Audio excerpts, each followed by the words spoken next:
ഞങ്ങൾ തമ്മിൽ ഇണങ്ങിയിട്ടുണ്ട്, പിണങ്ങിയിട്ടുണ്ട്, ചിലത് മാസങ്ങളോളം മിണ്ടാതിരുന്നിട്ടുണ്ട്. അതൊക്കെ സത്യമാണ്. അദ്ദേഹത്തിന് ചില നടപടി എനിക്ക് എതിർപ്പുണ്ടായിരുന്നു, എൻ്റെ ചില നടപടി അദ്ദേഹത്തിന് എതിർപ്പുണ്ടായിരുന്നു.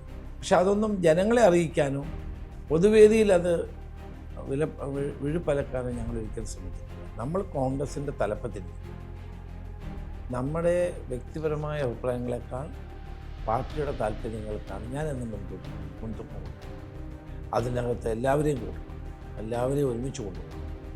എന്നാലേ പാർട്ടിക്ക് അതിനുള്ള കരുത്തുണ്ടാവുകയുള്ളൂ. മണിസാറിന് പോലും 2.5 വർഷത്തിൽ കൂടുതൽ ഇടതുമുന്നണിയോടൊപ്പം നിൽക്കാൻ സാധിച്ചില്ല. കെ മാണിക്കകത്ത് 5 വർഷത്തിൽ കൂടുതലൊന്നും ഒരു മുന്നണിക്കകത്ത് നിൽക്കാൻ, ഇടതുമുന്നണിക്കകത്ത് നിൽക്കാൻ കഴിയുമെന്ന് ഞാൻ വിശ്വസിക്കുന്നു. അദ്ദേഹം ഇന്ന് മത്സരിച്ച നാളെ രാവിലെ BJP പോകുന്നു എന്ന് പറഞ്ഞ് അന്ന് ജനസംഘമായിരുന്നു പോകുന്ന പറയുന്ന ഒരു ശൈലിയുണ്ട് അവർ. അത് CPMൻ്റെ ഒരു ലക്ഷ്യമാണ്. എനിക്കൊരു കോൺഗ്രസ്സുകാരനാണ്. മരിക്കുമ്പോൾ എൻ്റെ ശരീരത്ത് ത്രിവർണ്ണ പതാക ഉണ്ടാവുള്ളൂ. ഇപ്പോൾ സോഷ്യൽ മീഡിയ വന്നിരിക്കുന്നുണ്ടാണ്.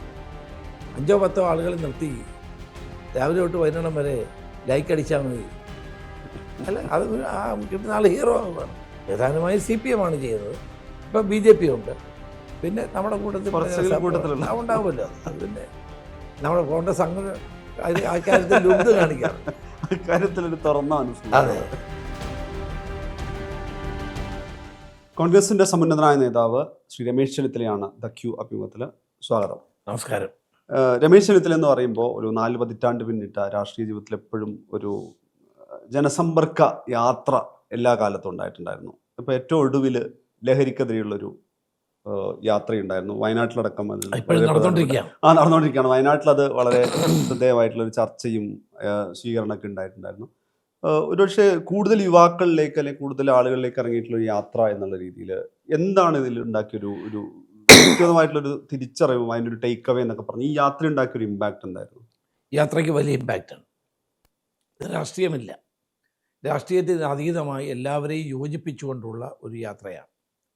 നമുക്കറിയുന്ന ലഹരിയാണ് നമ്മുടെ ഏറ്റവും വലിയ പ്രശ്നം. മദ്യം ഒരു കാലത്ത് മദ്യമായിരുന്നെങ്കിൽ ഇന്ന് മയക്കുമരുന്നാണ്. നമ്മുടെ യുവതലമുറയെ കാർന്നു നിന്ന ഒരു വലിയ ദുരന്തമായി ഇത് മാറിക്കൊണ്ടിരിക്കുകയാണ്.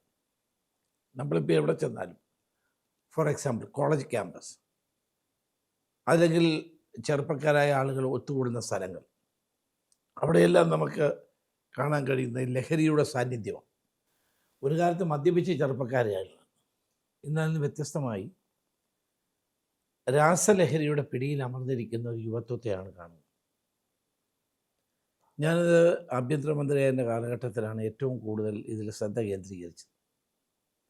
അന്ന് ക്ലീൻ ക്യാമ്പസ് സേഫ് ക്യാമ്പസ് എന്നൊരു പരിപാടി കൊണ്ടുവന്നു. മമ്മൂട്ടിയായിരുന്നു അതിൻ്റെ ബ്രാൻഡ് അംബാസഡർ. അത് ഒരു ഫിലിം, ഞങ്ങൾക്ക് ചെറിയൊരു ഫിലിം ഷൂട്ട് ചെയ്തത്. അത് ഞങ്ങൾ എല്ലായിടത്തും പ്രദർശിപ്പിച്ചു.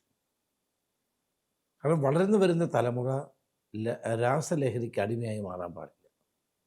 ജീവിതമാണ് ലഹരി എന്നവരെ പഠിപ്പിക്കണം, അവരെ ബോധവൽക്കരിക്കണം. നമ്മൾ എൻ്റെ ആൺകുട്ടികളായിരുന്നു, ഇന്ന് പെൺകുട്ടികളടക്കം ഇതിൻ്റെ അടിമകളായി മാറുന്നു. അപ്പം ഇത് കണ്ടിട്ട് നമുക്ക് ഞെട്ടലാവുള്ളത്. കാരണം ഒരു കാലത്ത് നമ്മൾ പഞ്ചാബിനെ നോക്കിയാൽ പറഞ്ഞത്, കൊളംബിയ പോലുള്ള രാജ്യങ്ങളെ നോക്കിയാൽ പറഞ്ഞത്. ഇന്ന് കേരളം അതിവേഗം കൊളംബിയയും പഞ്ചാബിനെയൊക്കെ കവച്ചു വയ്ക്കുന്ന നിലയിലേക്ക് മാറുന്നു എന്നത് ഏറ്റവും ദുഃഖകരമായ ഒരു കാര്യമാണ്. അപ്പോൾ അന്ന് മുതൽ തന്നെ ഞാൻ ഗവൺമെൻറ്റിൽ ഇരുന്ന കാലം തന്നെ ഇതിനെ നേരിടാൻ വേണ്ടിയിട്ടുള്ള പ്രവർത്തനങ്ങളുമായിട്ട് മുന്നോട്ട് പോയി. ഞാൻ ആദ്യം ഇത് തുടങ്ങാനുള്ള കാരണം ഒരു ചെറിയ കഥയല്ല, നടന്ന സമയം. ഞാൻ എറണാകുളം ഗസ്റ്റ് ഹൗസിൽ ഒരു പരിപാടിക്ക് വേണ്ടി വന്നപ്പോൾ ഒരു അമ്മയും ഒരു മകൾ കൂടി വന്ന് എന്നോട് കരഞ്ഞുകൊണ്ട് എന്നോട് അവരുടെ ദുഃഖം പറഞ്ഞതാണ്. അവരുടെ ഒരു മകനുണ്ട്. ആ മകൻ വൈകുന്നേരം സ്കൂൾ വിട്ട് വന്നാൽ ഒരു വിസിലടി കേട്ടാൽ അവൻ പിന്നെ വീട്ടിൽ നിന്ന് ഓടിപ്പോവാണ്. പിന്നെ അവൻ വരുന്നത് 9-10 മണിക്കാണ്. വന്നു കഴിഞ്ഞാൽ പിന്നെ ആരോടും സംസാരിക്കാതെ കയറി കിടന്ന് ഉറങ്ങുക. അപ്പോൾ ഒരു ഗ്യാങ് അവരുടെ സ്ഥലത്ത് പ്രവർത്തിക്കുകയാണ്. അപ്പോൾ കുട്ടിയെ, ഇതുപോലെ ധാരാളം കുട്ടികളുണ്ട്, ഇതൊരു കുട്ടി മാത്രമല്ല. ആ ഏരിയ സ്ഥലം ഞാൻ പറയുന്നില്ല. അവിടെ കുട്ടികളെ ഈ മയക്കുമരുന്നിൻ്റെ സംഘങ്ങൾ കൈവശപ്പെടുത്തുകയാണ്. അതിൽ നിന്ന് ആ കുട്ടിയെ രക്ഷിക്കണം. അത് അവരുടെ മിനിമം ഡിമാൻഡാണ്. അപ്പം ഞാൻ അപ്പം തന്നെ പോലീസ് ഉദ്യോഗസ്ഥന്മാരെ വിളിച്ച്, കമ്മീഷണർ ഉൾപ്പെടെ IG എല്ലാവരും ഉണ്ടായിരുന്നു, അവരെ വിളിച്ച് കാര്യം പറഞ്ഞു. ഒരാഴ്ച കൊണ്ട് നമുക്കതിനെ ഇല്ലാതാക്കാൻ കഴിയും. അത് കഴിഞ്ഞ് ഞാൻ ആഭ്യന്തരമന്ത്രിയൊക്കെ കഴിഞ്ഞിട്ട് സ്ഥാനമൊക്കെ മാറിയതിന് ശേഷം പിന്നീട് ഒരു ദിവസം അവരെന്നെ കാണാൻ വന്നു. ആ കുട്ടി MBBS പഠിക്കുകയാണ്. അപ്പോൾ അവരെന്നോട് നന്ദി പറയാൻ വേണ്ടി ഞാൻ പറഞ്ഞു, എന്നോട് നന്ദിയല്ല പറയേണ്ടത്, ഇത് നമ്മുടെ ലോകത്തിനൊരു മാതൃകയാണ്. ആ കുട്ടിയുടെ പേര് പറയാൻ പാടില്ലാത്തത് കൊണ്ട് ഞാൻ അതൊന്നും പറയുന്നില്ല, സ്ഥലവും പറയുന്നില്ല. അപ്പം നമ്മുടെ നാട്ടിൽ തന്നെ മയക്കുമരുന്ന് സംഘങ്ങൾ അതിശക്തമായി പ്രവർത്തിക്കുകയാണ്. കുട്ടികളെയാണ് അവർ ആദ്യം കൈവശപ്പെടുന്നത്. ക്യാഷ് ദം യങ് എന്നാണ് അവരുടെ ചിന്താഗതി. അപ്പോൾ ഇതിന് അന്താരാഷ്ട്ര ബന്ധങ്ങളുണ്ട്. അത് DJ പാർട്ടികളിൽ ഇത് ഉപയോഗിക്കപ്പെടുന്നുണ്ട്, 5 സ്റ്റാർ ഹോട്ടലുകളിലുണ്ട്, കടലിൽ പോയി ആളുകൾ ബോട്ടുകളിൽ പോയി ഇത് ചെയ്യുന്നുണ്ട്. അപ്പം ഇതിന് 2 തരത്തിലാണ് വേണ്ടത്. ഒന്ന്, ഗവൺമെൻറ്റുകൾ ശക്തമായ നടപടിയെടുക്കുക. രാസലഹരിയുടെ വേരുകൾ അറക്കുക. ഇതെവിടെ നിന്ന് വരുന്നു, സോഴ്സ് എന്താണ്, ആര് കൊണ്ടുവരുന്നു, ആരുപയോഗിക്കുന്നു, ഇത് രണ്ടും നേരിടാൻ കഴിയുന്നത് ഗവൺമെൻറ്റിനാണ്. മറ്റൊന്ന് നമ്മുടെ ബോധവൽക്കരണമാണ്. ഇത് രണ്ടും കൂടി ചെയ്താൽ മാത്രമേ ഇതിൽ നിന്ന് നമുക്ക് മോചനം ഉണ്ടാവുകയുള്ളൂ. പ്രൗഡ് കേരള എന്നൊരു NGOയുടെ നേതൃത്വത്തിൽ വാക്ക് അഗൈൻസ്റ്റ് ഡ്രഗ്സ് എന്ന നിലയിൽ ഞാൻ കേരളത്തിലെ 11 ജില്ലകളിൽ പൂർത്തിയായി. ഇനി 3 ജില്ലകളാണ്. 18-ാം തീയതി കോട്ടയത്ത്, 21-ാം തീയതി ഇടുക്കിയിൽ കട്ടപ്പനയിൽ, 30-ാം തീയതി കൊച്ചിയിൽ. ഈ പരിപാടി പൂർത്തിയായി കഴിഞ്ഞാൽ കേരളത്തിലൊട്ടാകെ എല്ലാ വിഭാഗം ജനം, ഇന്നത്തെ രാഷ്ട്രീയമൊന്നുമില്ല, എല്ലാ രാഷ്ട്രീയക്കാരും പങ്കെടുക്കുന്നുണ്ട്. എല്ലാവരും ഒരുമിച്ച് വരുന്നത്, മത സാമുദായിക നേതാക്കൾ, സ്പോർട്സുകാർ, ചലച്ചിത്ര താരങ്ങൾ, സാധാരണക്കാർ, എല്ലാവരെയും നമ്മൾ കൂട്ടിയാണ് ചെയ്യുന്നത്. അപ്പോൾ അത് കഴിഞ്ഞാൽ അടുത്ത എൻ്റെ ലക്ഷ്യം കോളേജ് ക്യാമ്പസുകളിൽ പോവുക, അവരോട് സംസാരിക്കുക. ഒരു പാർട്ടി പിന്തുണയോടുള്ളൊരു യാത്രയായി മാറിയിരുന്നില്ല, അല്ലെങ്കിൽ ഇതൊരു കുറച്ചുകൂടി ഒരു ബഹുജന പങ്കാളിത്തം എന്നുള്ള രീതിയിൽ തന്നെ അത് ഡിസൈൻ ചെയ്തതാണോ? അല്ല, ബഹുജന പങ്കാളിത്തത്തോടുകൂടി നടത്തിയാലേ അതിന് പ്രയോജനമുള്ളൂ. അതുകൊണ്ടാണല്ലോ മുഖ്യമന്ത്രി അഭിനന്ദിച്ചു. മന്ത്രിമാർ MP രാജേഷ് പോസ്റ്റ് ഇട്ടു, വി ശിവൻകുട്ടി പോസ്റ്റ് ഇട്ടു, അതുപോലെ തന്നെ G സുധാകരനോട് എല്ലാവരും അഭിനന്ദിക്കുന്നുണ്ട്. മറ്റ് രാഷ്ട്രീയ പാർട്ടിയിൽപ്പെട്ട ആളുകൾ അഭിനന്ദിക്കുന്നുണ്ട്. മറ്റ് പാർട്ടിയിൽപ്പെട്ട MLA പങ്കെടുക്കുന്നുണ്ട്. കാരണം ഇതൊരു സോഷ്യൽ കോസാണ്. ഇത് നിയന്ത്രിക്കേണ്ടത് നമുക്കെല്ലാവർക്കും ആവശ്യമാണ്. നാളെ നമ്മുടെ മക്കൾ ഇതിനടിമകളായി മാറാൻ പാടില്ല. അവർ അങ്ങനെ ടെൻഡൻസി ഉണ്ടെങ്കിൽ അവരെ നമ്മൾ പിന്തിരിപ്പിക്കണം. അതാണ് നമ്മുടെ ലക്ഷ്യം. അതുകൊണ്ട് ഇതിന് വ്യാപകമായ പ്രചരണം കൊടുത്ത് ബോധവൽക്കരണ പ്രക്രിയ ശക്തമാക്കുക എന്നുള്ളതാണ് എൻ്റെ ലക്ഷ്യം. അതിനകത്ത് സ്വാഭാവികമായിട്ട് ഞാൻ പിന്നെ പോകുമ്പോൾ കോൺഗ്രസ്സുകാർ വരും. അതോടൊപ്പം തന്നെ മറ്റു പാർട്ടിക്കാർ, സാമൂഹിക സംഘടനകൾ, ലൈബ്രറി, സ്പോർട്സ് ക്ലബ്ബുകൾ, ആർട്സ് ക്ലബ്ബുകൾ ഒക്കെ പങ്കെടുക്കുന്നുണ്ട്. ഈ യാത്രയുടെ കാര്യം കൂടെ ചേർത്ത് പറയാവുന്നത്, ഈ രാഹുൽ ഗാന്ധി എന്ന് പറയുന്നൊരു രാഷ്ട്രീയ നേതാവിനെ കൂടുതൽ പാകതയോടെ ആളുകൾ കണ്ട, അല്ലെങ്കിൽ അദ്ദേഹത്തിൻ്റെ വീക്ഷണത്തെ പ്രശംസിച്ച ഒരു സംഗതി ഭാരത് ജോഡോ യാത്രയായിരുന്നു. ഈ ഭാരത് ജോഡോ യാത്രയുടെ വിഭാവനത്തിൽ രമേശ് ചെന്നിത്തലയുടെ ഒരു പങ്കാളിത്തം, അല്ലെങ്കിൽ ഒരു ആലോചനയിൽ തന്നെ രമേശ് ചെന്നിത്തലയായിരുന്നു അങ്ങനെ ഒരു ഐഡിയ മുന്നോട്ട് വെച്ചതെന്നുള്ളൊരു ചർച്ചയുണ്ടായിരുന്നു. അതെ, ഞാനന്ന് ഉദയപൂരിൽ കോൺഗ്രസിൻ്റെ ചിന്തന ശിബിരം ഉണ്ടായിരുന്നു. അന്ന് ഞാൻ ഈ ഇങ്ങനെയുള്ള രാഹുൽ ഗാന്ധി നടക്കുമെന്ന് എനിക്കറിയില്ലായിരുന്നു. ഞാൻ പറയുന്നത് നമുക്ക് ആവശ്യം പാർട്ടിയുടെ കന്യാകുമാരിയിൽ നിന്ന് കാശ്മീർ വരെ പോകുന്നൊരു യാത്രയുണ്ടാകണം. കാരണം ജനങ്ങളെ ബോധവൽക്കരിക്കണം, ജനങ്ങളോട് ഈ കാര്യങ്ങൾ പറയണം, ഒരു വൻപിച്ച ജനമുന്നേറ്റം ഉണ്ടാക്കിയെടുക്കണം. അത് നല്ലൊരു ഐഡിയ ആയിട്ട് ഞാൻ അവതരിപ്പിച്ചു. പക്ഷേ അന്ന് രാഹുൽ ഗാന്ധി നടക്കുമെന്ന് ഞാൻ പറഞ്ഞില്ല. പക്ഷേ പിന്നെ രാഹുൽ ഗാന്ധി അത് നടക്കാൻ തീരുമാനിച്ചത് ഏറ്റവും നല്ല കാര്യമാണ്. അദ്ദേഹത്തെ പോലെ ചെറുപ്പക്കാരനായ നേതാവ്, നമ്മളാരും 4500 കിലോമീറ്റർ കാൽനടയായി സഞ്ചരിക്കുക എന്ന് പറയുന്നത് ചെറിയൊരു കാര്യമല്ല. നമുക്ക് 2 കിലോമീറ്റർ സഞ്ചരിക്കുമ്പോൾ നമുക്ക് വിഷമമുണ്ടാകും. അപ്പോൾ അത് അദ്ദേഹത്തിൻ്റെ ഒരു നിശ്ചയദാർഢ്യമായിരുന്നു യാത്ര എന്നുള്ളത്. അത് പൂർത്തീകരിക്കാൻ കഴിഞ്ഞ ഒരു ചെറിയ കാര്യമല്ല. നമ്മൾ അദ്ദേഹത്തെ അഭിനന്ദിച്ചാൽ മതിയാവും. ഈ ഭാരതിയോട് യാത്രയ്ക്ക് ശേഷം ഒരു പുതിയ രാഹുൽ ഗാന്ധി. അതാ ഞാൻ ചോദിക്കാവുന്നത്, ഒരു രാഹുൽ ഗാന്ധിയുടെ മേളിൽ അല്ലെങ്കിൽ കുറച്ചുകൂടി ഉത്തരവാദിത്തങ്ങളുള്ള, അല്ലെങ്കിൽ കുറച്ചുകൂടി ആത്മവിശ്വാസം ഒരു പൊതുസമൂഹത്തിന് ഉണ്ടാക്കിയെടുക്കാൻ കൂടി ആ യാത്രയ്ക്ക് സാധിച്ചു. തീർച്ചയായിട്ടും. നമ്മൾ അതിനു മുമ്പുള്ള രാഹുൽ ഗാന്ധി അല്ല, അത് കഴിഞ്ഞുള്ള രാഹുൽ ഗാന്ധി ഒരു ട്രാൻസ്ഫോർമേഷന് വിധേയമായ രാഹുൽ ഗാന്ധിയാണ്. കാരണം ജനങ്ങളെ കാണുന്നു, കാര്യങ്ങൾ മനസ്സിലാക്കുന്നു, പ്രദേശങ്ങൾ കാണുന്നു, ജനങ്ങളുമായിട്ട് സംവദിക്കുന്നു. വിവിധ തരം ജനങ്ങളാണ്, എല്ലാ വിഭാഗത്തിൽപ്പെട്ടവരുമായി സംസാരിക്കുന്നു, അവരെ കാണുന്നു, അവരോടൊപ്പം ഫോട്ടോ എടുക്കുന്നു, അവരുടെ ദുഃഖങ്ങൾ കേൾക്കുന്നു, അവരുടെ സന്തോഷത്തിൽ പങ്കാളിയാവുന്നു. അപ്പോൾ ആകെ നമ്മൾ നോക്കുമ്പോൾ ഒരു പുതിയ രാഹുൽ ഗാന്ധി ഒത്തിരി ഇൻഫർമേഷൻസ് കിട്ടുന്ന ഒരു വ്യക്തിയാണ്. അതൊരു വലിയ കാര്യമായിരുന്നു. രാജ്യത്തുടനീളമുള്ളൊരു യാത്രയാകുമ്പോൾ തീർച്ചയായിട്ടും, എല്ലാ തീർച്ചയായിട്ടും. വിഭാഗം എല്ലാ തരത്തിലുള്ള അതെ. മനുഷ്യരായിട്ടുള്ളൊരു ഇപ്പോൾ കർഷകരുമായിട്ട് കാണുന്നു, തൊഴിലാളികളുമായിട്ട് കാണുന്നു, ചെറുപ്പക്കാരുമായിട്ട് സംവദിക്കുന്നു, വികലാംഗരുമായിട്ട് സംസാരിക്കുന്നു, സ്ത്രീകളുമായിട്ട് സംസാരിക്കുന്നു, അതുപോലെ കരിമ്പ് കർഷകരുമായിട്ട് സംസാരിക്കുന്നു, നെൽകർഷകരോട് സംസാരിക്കുന്നു, ബീഡി തൊഴിലാളികളോട് സംസാരിക്കുന്നു. അങ്ങനെ ജീവിതത്തിൻ്റെ ഒരു ക്രോസ് സെക്ഷൻ ഭാരതത്തിലുള്ള എല്ലാ വിഭാഗം ആളുകളുമായി സംസാരിക്കാൻ, അത് നടന്നു പോയി സംസാരിക്കാൻ കഴിഞ്ഞു എന്നുള്ളത് ഒരു വലിയ കാര്യം തന്നെ. നമ്മൾ സംസ്ഥാന രാഷ്ട്രീയത്തിലേക്ക് വന്നു കഴിഞ്ഞാൽ ഈ കഴിഞ്ഞ 2 ബൈ ഇലക്ഷൻ നിലമ്പൂരാണെങ്കിലും പാലക്കാടാണെങ്കിലും അത് എല്ലാ നിലയ്ക്കും കോൺഗ്രസിനും UDFനും ആത്മവിശ്വാസമേകേണ്ടതാണ്. എന്നാൽ ഇപ്പുറത്ത് നോക്കുകയാണെങ്കിൽ പിണറായി സർക്കാരിൻ്റെ 3-ാം ഊഴം അല്ലെങ്കിൽ 3-ാം ഊഴത്തിലേക്കുള്ള യാത്രയാണെന്ന് ഇടതുപക്ഷം പറയുന്നു, CPM പറയുന്നു. അങ്ങനെ ഒരു ആത്മവിശ്വാസത്തിലോ അല്ലെങ്കിൽ അങ്ങനെ ഒരു അമിത ആത്മവിശ്വാസത്തിലേക്ക് ഇടതുപക്ഷം എത്തിച്ചേർന്നിരിക്കുന്നു. എന്നാൽ ഈ തരത്തിൽ ഭരണം ഞങ്ങൾ തിരിച്ചു പിടിക്കും അല്ലെങ്കിൽ അടുത്ത ഊഴം ഞങ്ങളുടേതാണെന്ന് തോന്നുന്ന ഒരു ആത്മവിശ്വാസ പ്രകാശനം അത് നമ്മുടെ UDF ക്യാമ്പുകളിലോ UDF നേതൃത്വത്തിൻ്റെ മുഖങ്ങളിലോ നമുക്ക് വ്യക്തമായി കാണാൻ സാധിക്കുന്നില്ല. ശരിക്കും അങ്ങനെ ഒരു ഈ പറഞ്ഞ 10 വർഷങ്ങൾക്ക് ഇപ്പുറം വരുമ്പോൾ UDF ക്യാമ്പ് ആ തരത്തിലുള്ളൊരു ആത്മവിശ്വാസത്തിലേക്ക് എത്തിയിട്ടുണ്ടോ? എന്താണ് തീർച്ചയായിട്ടും. നിങ്ങൾക്ക് കാണാമെങ്കിൽ എല്ലാ ബൈ ഇലക്ഷനും എടുത്ത് നോക്കുക. കേരളത്തിൽ നടന്ന കഴിഞ്ഞ 5 വർഷത്തിനിടയിൽ നടന്ന എല്ലാ ബൈ ഇലക്ഷനിലും ചേലക്കര ഒഴിച്ച് എല്ലാം UDF ആണ് ജയിച്ചത്. അപ്പോൾ ജനങ്ങൾ ഒരു മാറ്റം ആഗ്രഹിക്കുന്നുണ്ട്, ഒരു പൊളിറ്റിക്കൽ ചേഞ്ച് ആഗ്രഹിക്കുന്നുണ്ട്. ഗവൺമെൻറ്റിൽ ഇരുന്നുകൊണ്ട് അവരതിനെ മാറ്റാൻ വേണ്ടി ഉള്ള പുകമറ സൃഷ്ടിക്കുന്നുമുണ്ട്. അത് സ്വാഭാവികമായിട്ടും അത് ഭരണത്തിൽ ഇരിക്കുന്ന ഒരു പാർട്ടി ചെയ്യുന്ന കാര്യമാണ്. പക്ഷെ ജനങ്ങൾ മൊത്തത്തിൽ കേരളത്തിൽ ഒരു മാറ്റം ആഗ്രഹിക്കുന്നു. തുടർഭരണം ഒരു ദുരന്തമായി എന്ന് ജനങ്ങൾക്ക് ബോധ്യപ്പെട്ടു. കേരളത്തിൽ ഇപ്പോൾ 5 വർഷം മാറുമ്പോൾ ഭരണം മാറും. അതിൻ്റെ ഗുണമാണ് കേരളത്തിലുണ്ടായിരുന്നത്. ഇപ്പം തുടർഭരണം എന്താ ചെയ്യുന്നത്? ബംഗാളിൽ 30 വർഷം CPM ഭരിച്ചു. ആ 30 വർഷത്തെ ദുരന്തം ആണ് ആ പാർട്ടിയെ നശിപ്പിച്ചതും പിന്നെ ആ പാർട്ടി കഴിഞ്ഞ 15 വർഷമായി അധികാരത്തിൽ വരാത്തത്. ഇനി അടുത്തൊരു 15 വർഷം കൂടി കഴിഞ്ഞാലും വരാൻ കഴിയാത്ത അവസ്ഥയാണ് ബംഗാളിലുള്ളത്. കാരണം തുടർഭരണത്തിലൂടെ എന്തുണ്ടാകുന്നു? അഴിമതി വർദ്ധിക്കുന്നു, ഏകാധിപത്യ പ്രവണതകൾ കൂടുന്നു, ജനങ്ങളുടെ പ്രശ്നങ്ങൾ വിസ്മരിക്കപ്പെടുന്നു. മാത്രമല്ല ആരിനി ഒന്നും ചെയ്യാനില്ല എന്നൊരു ഭാവം ഉണർന്നു വരുന്നു. ഇതെല്ലാം കൊണ്ട് തങ്ങൾക്ക് ഇഷ്ടമുള്ളതെല്ലാം ചെയ്യും എന്ന് ആരാ ചോദിക്കാൻ എന്നൊരു മനോഭാവം വർദ്ധിച്ചു വരുന്നു. ഇതെല്ലാമാണ് ഇപ്പോൾ നമ്മൾ കേരളത്തിൽ കണ്ടുകൊണ്ടിരിക്കുന്നത്.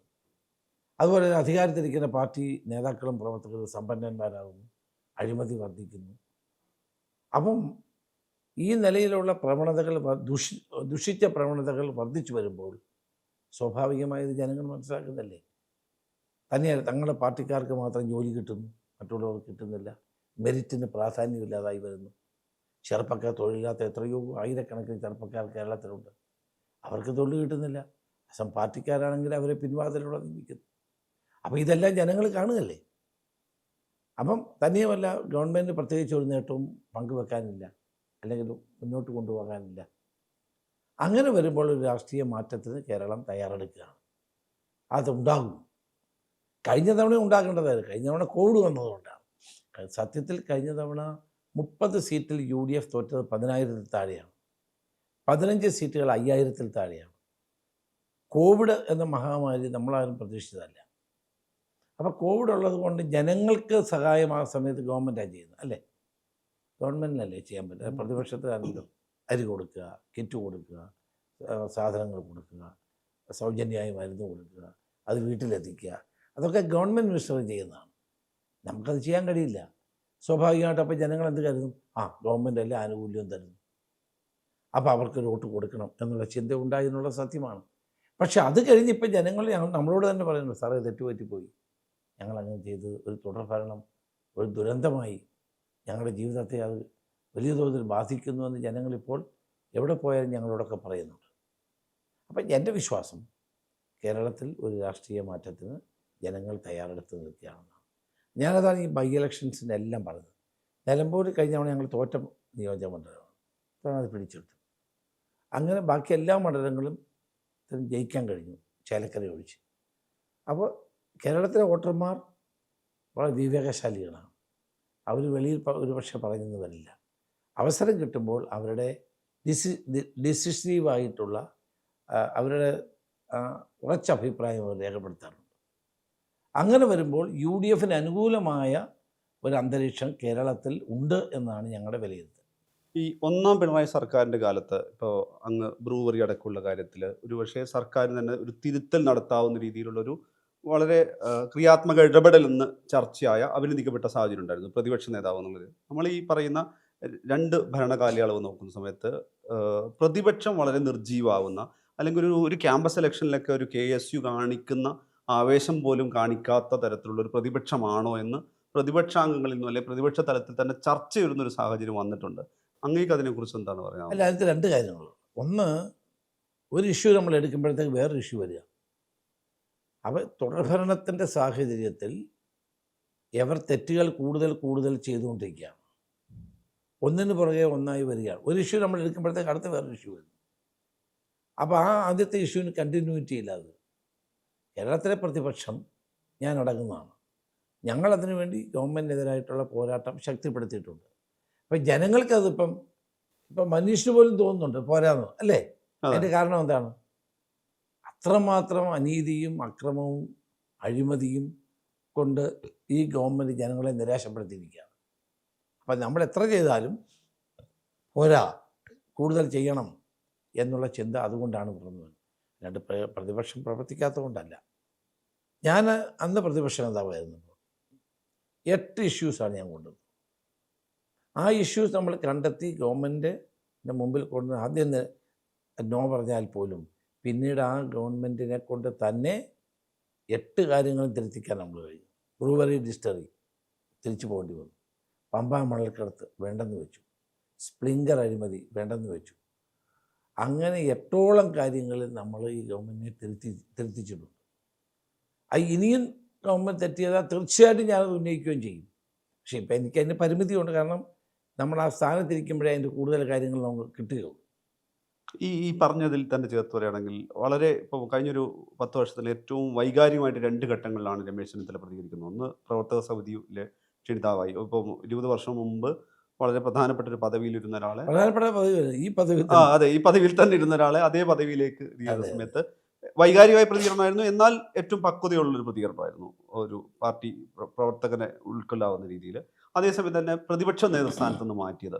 ഇപ്പോഴും എന്തുകൊണ്ട് ഇത് സംഭവിച്ചു? അല്ലെങ്കിൽ ഈ വൈകാരികമായിട്ടൊരു വലിയൊരു ആഘാതം ഇപ്പോഴും നിലനിൽക്കുന്ന ഒരു 2 കാര്യങ്ങളായിട്ട് തന്നെയാണ് നിൽക്കുന്നത്. മനീഷ്, അത് നമ്മളൊരു കാര്യം മനസ്സിലാക്കണം. നമ്മുടെ പാർട്ടി പ്രവർത്തിക്കുമ്പം പാർട്ടി നമുക്ക് ഒത്തിരി അവസരങ്ങൾ നൽകിയിട്ടുണ്ട്. എനിക്ക് ഒത്തിരി അവസരങ്ങൾ കിട്ടിയ ഒരാളാണ് ഞാൻ. അതിലൊക്കെ തൃപ്തനുമാണ്, സംശയമൊന്നുമില്ല. നമ്മളെ ഒരു പൊസിഷനിലേക്ക് പാർട്ടി എത്തിക്കുമ്പോൾ നമ്മളതിന് മാക്സിമം അത് വിജയിപ്പിക്കാൻ വേണ്ടി പ്രവർത്തിക്കാറുണ്ട്. ഞാൻ KPCC പ്രസിഡൻ്റായി വരുന്നൊരു കാലഘട്ടം കോൺഗ്രസിൻ്റെ ചരിത്രത്തിലെ ഏറ്റവും മോശം കാലഘട്ടമായിരുന്നു. ലീഡർ K കരുണാകരനും അദ്ദേഹത്തോടൊപ്പമുള്ള പ്രവർത്തകരും DIC രൂപീകരിച്ച് പോയ കാലമാണ്. ഇനിയും കേരളത്തിൽ കോൺഗ്രസ് ഗതി പിടിക്കില്ല, തമിഴ്നാട്ടിലെ കോൺഗ്രസ് പോലാകും എന്ന് രാഷ്ട്രീയ പണ്ഡിതന്മാർ പ്രവചിച്ചൊരു കാലമായിരുന്നു.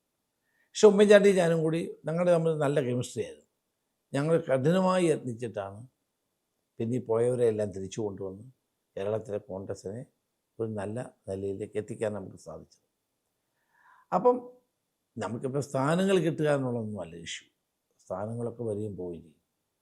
എനിക്ക് വേദന ഉണ്ടാക്കിയൊരു സംഭവം, 19 വർഷം ഞാൻ ഇരുന്നൊരു പോസ്റ്റിലേക്ക് വീണ്ടും അതേ 19 വർഷം കഴിഞ്ഞ് അങ്ങനെ വരുമ്പോൾ ഒരു വിഷമം ഉണ്ടായിരുന്നുള്ള സത്യമാണ്.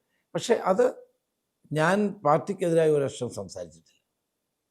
പ്രതിപക്ഷ നേതാവ് സ്ഥാനം മാറി സാഹചര്യത്തിൽ ഞാൻ പാർട്ടിക്കെതിരായി സംസാരിച്ചിട്ടില്ല. എൻ്റെ സ്ഥാനത്ത് മറ്റു പലരുമായിരുന്നെങ്കിൽ പാർട്ടിക്കെതിരെ സംസാരിച്ചില്ല. അപ്പോൾ നമ്മളൊക്കെ മനുഷ്യരാണ്. സ്വാഭാവികമായിട്ടും ചില കാര്യങ്ങൾ വരുമ്പോൾ നമുക്ക് ചില പ്രയാസങ്ങളൊക്കെ ഉണ്ടാകും. പക്ഷേ ആ പ്രയാസങ്ങൾക്കൊക്കെ അപ്പുറം കേരളത്തിലെ കോൺഗ്രസ്സാണ് നമ്മൾ ശക്തിപ്പെടേണ്ടത്. കോൺഗ്രസ്സിലൂടെ മാത്രമേ നാടിനും സംസ്ഥാനത്തിനും പുരോഗതി ഉണ്ടാകൂ. അതുകൊണ്ട് ഒരു യഥാർത്ഥ കോൺഗ്രസ് പ്രവർത്തകൻ നിലയിൽ ഞാൻ പാർട്ടി വിരുദ്ധമായ ഒരു കാര്യം പറഞ്ഞിട്ടില്ല, നാളെയും പറയില്ല. സ്ഥാനങ്ങൾ വരികയും പോവുകയൊക്കെ ചെയ്യും. പക്ഷെ നമുക്ക് ഒരു വിശ്വാസമുണ്ട്, നമ്മളെ ജനങ്ങൾക്ക് ഒരു വിശ്വാസമുണ്ട്. ആ വിശ്വാസം മുറുകെ പിടിച്ചുകൊണ്ട് പോവുക എന്നുള്ളതാണ് ഒരു യഥാർത്ഥ പാർട്ടി പ്രവർത്തകൻ എന്ന നിലയിൽ ഞാൻ ചെയ്തിട്ടുള്ളത്. നാളെയും അങ്ങനെ തന്നെയായിരിക്കും. കരുണാകരൻ, AK ആന്റണി പോലെ അതിനുശേഷം കണ്ട രണ്ട് പ്രബലതയുള്ള ജനകീയതയുള്ള രണ്ട് നേതാക്കളായിരുന്നു ഉമ്മൻചാണ്ടി, രമേശ് ചെന്നിത്തല. അതൊരു ടീം പോലെ രണ്ട് ഗ്രൂപ്പിനെ പ്രതിനിധീകരിച്ചു എന്ന് പറഞ്ഞപ്പോഴും ഒരു ടീം പോലെ വർക്ക് ചെയ്യുന്നായിരുന്നു. കോൺഗ്രസ് അടക്കം ഈ പറഞ്ഞ ജനങ്ങളിലേക്ക് ഇറങ്ങിച്ചെന്ന ഇത്രയും ജനകീയനായ ഒരു ആൾപ്രഭാവമുള്ള ഒരു നേതാവിനെ മിസ് ചെയ്യുന്ന പോലെയാണ് എല്ലാ ഘട്ടത്തിലും താഴെത്തടിയുള്ള ആളുകൾ പറയുന്നത്. ശ്രീ വ്യക്തിപരമായിട്ട് എങ്ങനെയാണ് ആ ഒരു തീർച്ചയായും അഭാവം ഞാനും ശ്രീ ഉമ്മൻചാണ്ടിയും തമ്മിൽ വളരെയേറെ അടുത്ത് പ്രവർത്തിച്ചിട്ടുള്ളവരാണ്. രണ്ട് ഗ്രൂപ്പുകളൊക്കെ ഉണ്ടായിരുന്നു. ആ ഗ്രൂപ്പുകൾ ഞങ്ങൾ രണ്ടുപേരും നേതൃത്വം കൊടുത്തുള്ളതൊക്കെ സത്യമാണ്.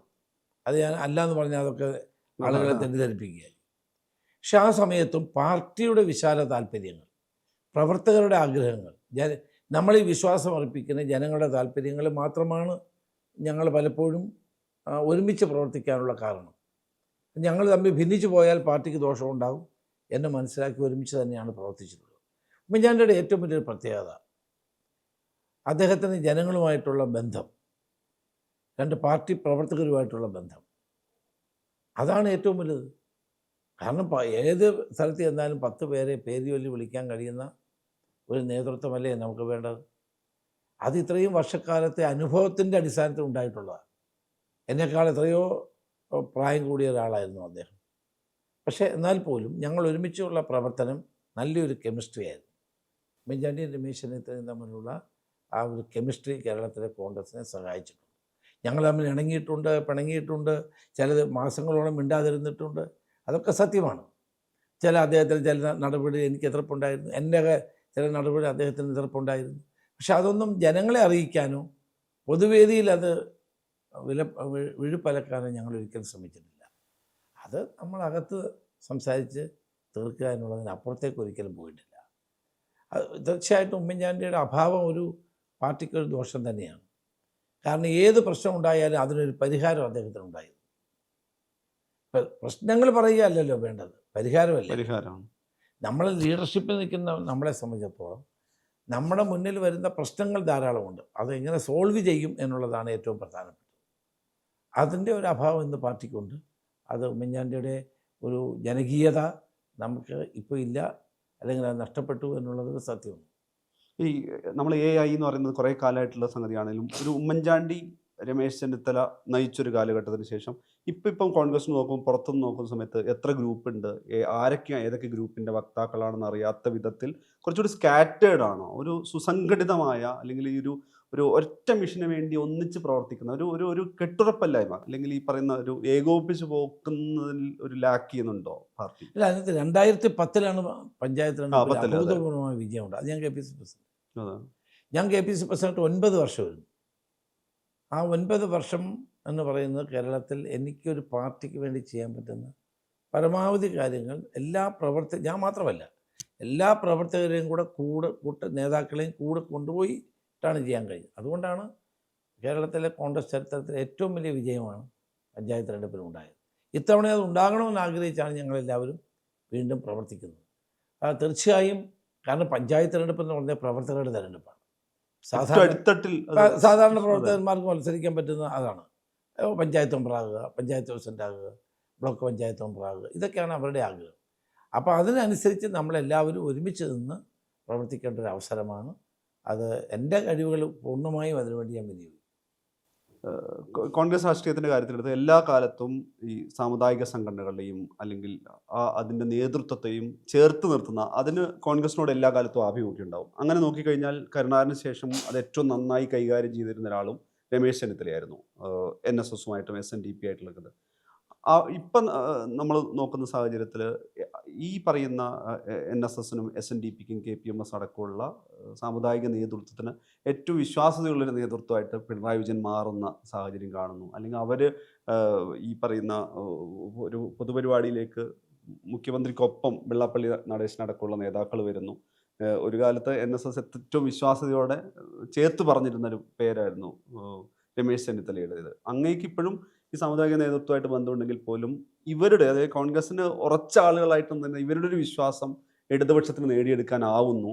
അങ്ങനെ ഒരു വിശ്വാസത്തിൻ്റെ തുടർച്ചയിൽ അവർ കൂടി കരുതുന്നു മൂന്നാം ഊഴം കുറച്ചുകൂടി എളുപ്പമാവുന്നു. മൂന്നാം ഊഴം ഒന്നും ഉണ്ടാവില്ല, അത് സംശയമൊന്നും വേണ്ട. പിണറായി വിജയൻ ട്രൈ ചെയ്യുന്നുണ്ട്, അത് സ്വാഭാവികമായിട്ടും അദ്ദേഹം വീണ്ടും ശ്രമിക്കുന്നുണ്ട്. ആ ശ്രമത്തെയൊക്കെ ഞങ്ങൾ ഗൗരവത്തോടുകൂടി തന്നെ കാണും. കേരളത്തിൻ്റെ രാഷ്ട്രീയത്തിൽ നമ്മൾ എല്ലാ മതസംഘടനകളെ ഒഴിവാക്കി നിർത്താൻ പറ്റില്ല. അത് ഒരു പ്രായോഗിക രാഷ്ട്രീയത്തിൽ പ്രയാസമാണ്. NSS ആണെങ്കിലും SNDP ആണെങ്കിലും KPMS ആണെങ്കിലും മുസ്ലിം സംഘടനകളാണെങ്കിലും ക്രൈസ്തവ സംഘടനകളാണെങ്കിലും ഇതൊക്കെ കേരളത്തിൻ്റെ ഒരു പരിച്ഛേദമാണ്. അപ്പോൾ സ്വാഭാവികമായും അവരുമായി പാർട്ടിക്ക് നല്ല ബന്ധമുണ്ടാകും. ആരെയും മാറ്റി നിർത്താൻ പാടില്ല. കോൺഗ്രസ് എന്ന് പറയുന്നത് ഒരു കേഡർ പാർട്ടി അല്ലല്ലോ. കോൺഗ്രസ് എന്ന് പറയുന്നത് എല്ലാവരെയും ഉൾക്കൊള്ളുന്നൊരു പാർട്ടിയാണ്.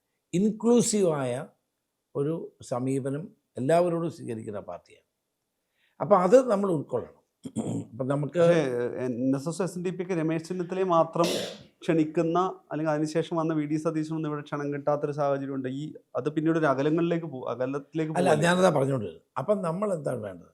നമ്മൾ കോൺഗ്രസിൻ്റെ തലപ്പത്തിരിക്കുമ്പോൾ നമ്മുടെ വ്യക്തിപരമായ അഭിപ്രായങ്ങളെക്കാൾ പാർട്ടിയുടെ താല്പര്യങ്ങൾക്കാണ് ഞാനെന്നും മുൻതൂക്കം കൊടുത്തത്. അതിനകത്ത് എല്ലാവരെയും കൂട്ടണം, എല്ലാവരെയും ഒരുമിച്ച് കൊണ്ടുപോകണം. എന്നാലേ പാർട്ടിക്ക് അതിനുള്ള കരുത്തുണ്ടാവുകയുള്ളൂ. NSSും വേണം, SNDPയും വേണം, KPMSും വേണം, മുസ്ലിം ക്രൈസ്തവ സംഘടനകൾ വേണം.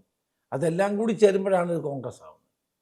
എന്നാൽ അവർ വിജയത്തിലേക്ക് എത്തണമെങ്കിൽ എല്ലാവരുടെയും പിന്തുണ ആവശ്യമാണ്. അപ്പോൾ പിണറായി വിജയൻ പരീക്ഷണം നടത്തി നോക്കുകയാണ്.